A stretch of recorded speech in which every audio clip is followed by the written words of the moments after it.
പാവറട്ടി വിശുദ്ധ ഔസേ പിതാവിന്റെ ശതോത്തര ജൂബിലി തിരുനാളിനോടനുബന്ധിച്ച് വ്യത്യസ്തമായ പ്രൊമോ വീഡിയോ പുറത്തിറക്കിയിരിക്കുകയാണ് ജോഫി മാസ്റ്റർ. പാവറട്ടിയുടെ ചരിത്രത്തിൽ പകരം വയ്ക്കാനാകാത്ത സംഭാവനകൾ നൽകിയ ആശ്രമ ദേവാലയത്തിലെ സെന്റ് തോമസ് പുണ്യാളന്റെ തിരുനാൾ കൂടാൻ തീർത്ഥകേന്ദ്രത്തിലെത്തുന്ന രീതിയിലുള്ള കൗതുകം നിറഞ്ഞ ആശയമാണ് രചയിതാവ് ജോഫി മാസ്റ്റർ ആവിഷ്കരിച്ചിരിക്കുന്നത്. കരുതൽ 2 എന്നിങ്ങനെ 2 വേർഷനുകൾ പുറത്തിറങ്ങിയ വിദ്യാഭ്യാസ രംഗത്ത് ശ്രദ്ധേയമായ ബോധവൽക്കരണ വീഡിയോകൾ പുറത്തിറക്കിയ ബ്രഹ്മകുളം സ്വദേശിയും വെൺമനാട് ഹയർ സെക്കൻഡറി സ്കൂളിലെ കമ്പ്യൂട്ടർ സയൻസ് അധ്യാപകനുമായ ജോഫി മാഷുടെ ഏറെ കാലമായുള്ള മോഹവും പാവറട്ടി പുണ്യാളനോടുള്ള അചഞ്ചലമായ ഭക്തിയും ഒത്തുചേർന്നപ്പോൾ പിറവികൊണ്ടതാണ് ഈ തിരുനാൾ പ്രമോ. 1 ഡസനോളം തിരുനാൾ പ്രമോകളാണ് 2016 തൃശൂർ അതിരൂപതയിലെ ആദ്യ തിരുനാൾ പ്രമോ.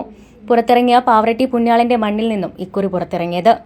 ഈ മാധ്യസ്ഥ തിരുനാളിലേക്ക് ഏവർക്കും സ്വാഗതം.